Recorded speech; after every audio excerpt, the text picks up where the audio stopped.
Hello there and welcome to my review of the Antlion ModMic 5. It comes in this rather funky box, bit of an odd shape, but inside the box you get this little carry case with Antlion on it. It's quite a nice little case, and also you get this sleeve for the wires. I'll show you exactly what this is for in a bit.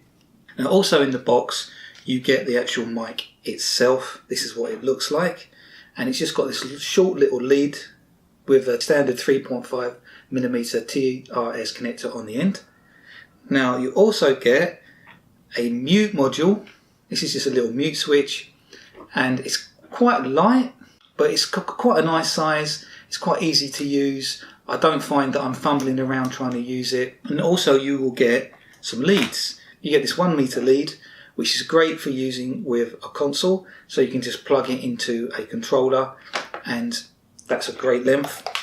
Also you get a 2 meter lead. Now this is great for using with a PC, say your PC is under a desk or a little distance from you. Then you have the option of using the longer lead. Now what you actually do is you get your mic, and then you can actually plug it module, and then take the lead of your choice. So I'm a console gamer, so I use this small lead. And then you plug that into there, and there you go. It's a nice modular system. It works quite well. So how do you actually connect this to your headphones of choice? Well, on here, I don't know if you can see that, but there is a little mount there. It's magnetic, and you just stick it onto the side of your earphones. There's also a little bag that comes inside the case, and this has 10 little clips that allow you to clip the cable of your headphones to the cable of the ModMic. That's where the sleeve comes in, because rather than using these little clips, you can actually use this sleeve instead, and it kind of peels apart, and then you can just sort of cut it to the length you want, wrap it around the leads to keep things nice and tidy. Also in the bag is a spare magnetic mount. There's one in there just like the one on the side of my headphones, so you can actually use this ModMic with more than one set of headphones. So when you want to use the mic, you can just connect it magnetically. This has got a magnet on it as well. It just clicks on like that, and there you go. I don't actually bother clipping the leads together, because I'd just like to be able to take it off and put it somewhere else and just use these as ordinary headphones. Now I've got the mount on the left ear cup next to the actual lead, but if the lead is on the other side, you can actually reverse this. There's a little cap on here that comes off. You can unscrew it, so you can reverse the mount, and so you can put this microphone on either side, either ear cup, left or right. Now when you're using the microphone, it actually has two microphones in here. There's an omnidirectional and a unidirectional microphone, and you can easily switch between the two with this little switch on the inside here. So I can just move that. Now that's onto the omnidirectional, and I can move it forward, and now that's unidirectional. You also get a nice little foam pop filter. That's really good because vocal plosives on microphones can be a problem. Now the mute switch has a little green dot, and also if you move it to the side and mute it, you see a little red dot, so you can clearly see if it's muted or not. Now you could actually dispense with the mute switch altogether if you wanted, just plug it directly into the cable, but I don't see why you'd want to do that. I always want to mute because someone wants to talk to you, or you quickly want to take a phone call. You don't want to annoy people in party chat with your conversations. Now this is actually quite a light construction. The leads are quite thin. It does feel a bit kind of fragile. I'm probably doing it a disservice. It's probably more robust than I think, but it does have to be quite light because it's only a magnet holding it onto the side of your earphones. If there was any sort of weight to it, then it would come off a lot easier. It does fit on quite firmly. I never felt like it was easily going to fall off, and it does take quite a bit of, well, it doesn't take a lot of strength to pull it off, but it's definitely firmly connected with the magnets. Now you might actually be concerned about attaching a magnet to your favourite headphones, especially if they're expensive ones. These are my DT990s. These are great for gaming. The bass on them is really, really good for an open back headset. So I have got a full review of these headphones, so definitely check that out if you're looking for some gaming headphones or just great music listening headphones for a really good price. These cost me £132 online. For the money, you get a really high fidelity headphones. Now the actual magnet itself, when you move the mic towards it, I would say you start feeling it probably about 1 centimetre, 2 centimetres away from the actual magnets. They start pulling towards each other. So as long as the magnet's a couple of centimetres away from the driver, I don't feel that it's really going to interfere with the driver. But yeah, as you can see, I've got the mount down the bottom here away from the driver as far as I can get it. Now this is actually a curved surface on these headphones, but I found the mount stuck on it fine. They do say that if it's a curved surface, you should leave the mount stuck on there for an hour or so before you actually use it, just for it to adhere properly. Now if you do have problems with mounting it and you want to move it, there are spare 3M sticky pads in here to use. Now I paid £55 online for this. I got it off of eBuyer, which was actually cheaper than Amazon. On Amazon they were £65 at the time. So it is worth looking around for the best price. Now that is quite a lot of money for a microphone, but you are getting 2 mics. Now the boom itself is actually just a piece of wire, I think, inside this plastic material. So it isn't freely adjustable. I found that once you've fitted the mount to the headphones, that you then just got to make a final adjustment just to make sure that the mic is the right distance from your mouth. But once you've bent the wire, that's pretty much it really. You can't just freely move it around and bend it out of the way if you need to. Okay, so once you've got this connected to your headphones, how would you actually use it? Well, if you're plugging it into a PC with a longer cable, that will just have a mic in TRS socket, so you can just plug it straight in, no problem. But with a console, it's a bit more tricky. Yes, you can just plug the mic straight into the socket on your controller. This is a PS4 controller. But this is just an ordinary TRS connector.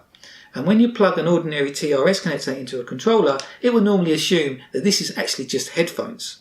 If you want to use a mic with a controller, you actually need a TRRS connector that incorporates both stereo audio and also your mic. So if you want to use the Antlion mic with a console, you actually do need a little Y adapter like this. This is one I had that I bought from Sennheiser, but you can get cheaper ones online. And all it does is take a standard TRRS connector and split it into 2 outputs, one for your microphone and one for your headphones. These are just standard 3.5mm TRS sockets. So when you plug this into your controller, the console then knows that you have connected a microphone and headphones, and the microphone will work properly. So all you do then is just connect the microphone to the microphone socket, and then you take your headphones.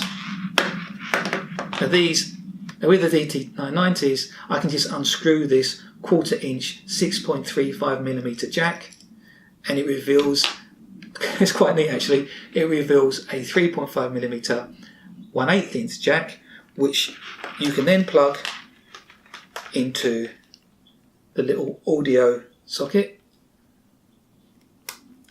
So there you go. Now, okay, you've got this big long lead to deal with. So now you can see why you need the cable ties and this sleeving, just to make it a bit more neater. But then you end up with this sort of Y splitter, and you've got these leads dangling. So it isn't as neat as this. Like if you've got a proper gaming headset, all you have is one lead, and this has got a TRRS connector, and you just plug it into your controller. It's a lot neater, but the sound quality on these are fantastic. And I just when I got these and I listened to how good they were, I want to be able to game with these as well. Now, one thing you might notice is there's no volume control for the audio, because obviously the audio's on these normal sort of headphones. Now these DT990s, the cable is not detachable, so I can't put in a different cable that maybe has an inline volume control. Obviously you can control the volume in game on the actual console, but it's nice to have a volume control so you can quickly turn up and down the volume. It's just convenient. Now I kind of get around that problem because I don't actually plug my headphones directly into my controller. I just have the mic plugged in like this. I just plug my headphones into this amp which I have near my PlayStation, and then I have a volume control for the audio. Now this is actually an headphone amp and DAC, so it gets better performance out of these 250 ohm impedance headphones. Now because it is a DAC, I can actually connect it directly to a PC via USB, or I can connect it straight into my PS4, and the PS4 will recognise it as well. This amp does not need drivers. This is the FX Audio DAC X6. I do have a full review of this as well, so you can check that out if you're interested. But you don't have to use an amp. You can plug these, as I showed you, directly into the controller. And even though these are 250 ohm, quite high impedance, I just about got enough volume out of the controller. It's not ideal. Obviously, it's not going to get the best out of the headphones, but they still sound really good. Okay, so now for the mic test. Okay, so now I'm actually using the Antlion microphone, and I have it on unidirectional mode at the moment. She sells seashells at the seashore. That's the simplest test. And the plosive test, Peter Piper picked a peck of pickled peppers.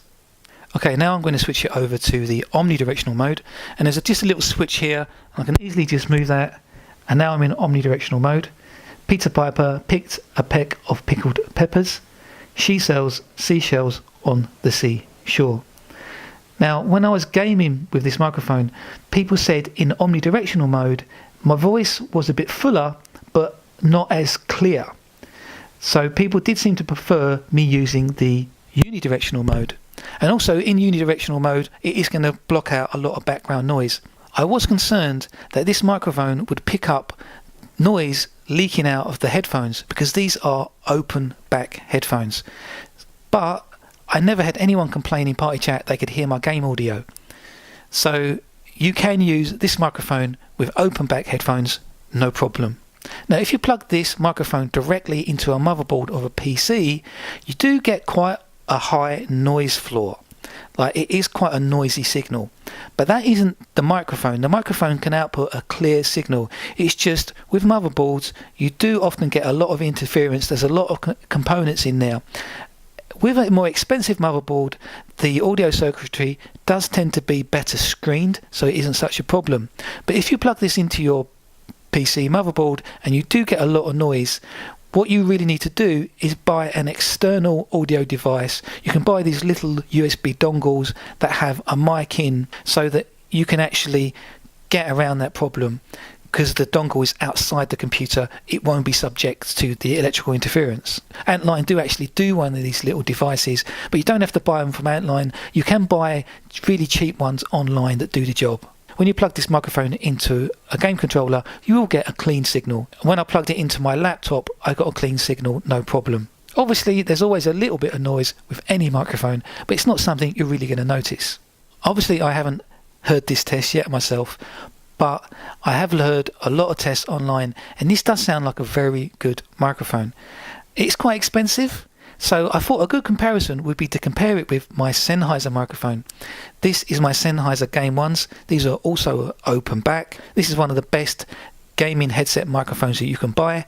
So I'll put this on now and you can compare the two. Okay, so now you're listening to the Game 1 headset. Peter Piper picked a peck of pickled peppers. She sells seashells on the seashore. Now, I think these microphones are probably quite comparable. They should be. Okay, so that's the end of the sound test. I think the ModMic 5 is a great product. It's very well made. Like Patch. This is Patch again, right boy? It's very well made. Now, I would have liked them to include the Y adapter in the price, because these things don't cost a lot of money to make. A lot of people game on console, and when they get that Antlion mic home and find out they actually need one of these to connect it to a controller, they're going to be a bit disappointed. Now, the signal to noise ratio on the microphone is also a bit of a problem, As I've pointed out, people using the ModMic with the computer motherboard can have a problem with noise. Hopefully Antlion look into this and improve things for ModMic 6. I'm sure there will be a ModMic 6. Now I like to give people alternate solutions when I'm doing reviews. There are actual microphones that you can clip. Bye patch.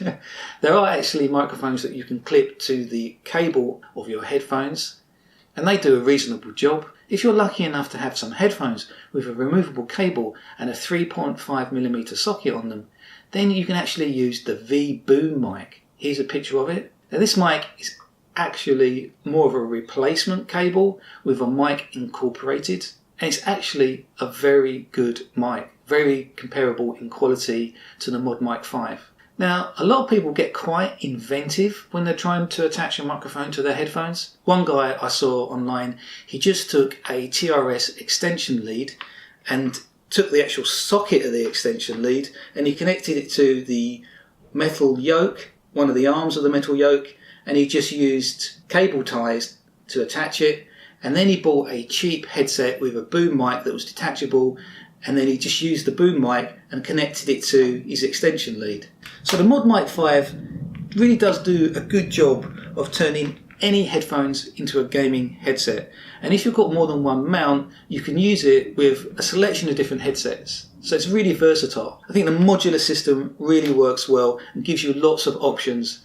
Okay, so I think I've given you a really good idea of what this product is all about. Hopefully you found this review informative and it's helped you make up your mind whether the ModMic 5 is for you. If you enjoyed this review, please give me a thumbs up. That's much appreciated.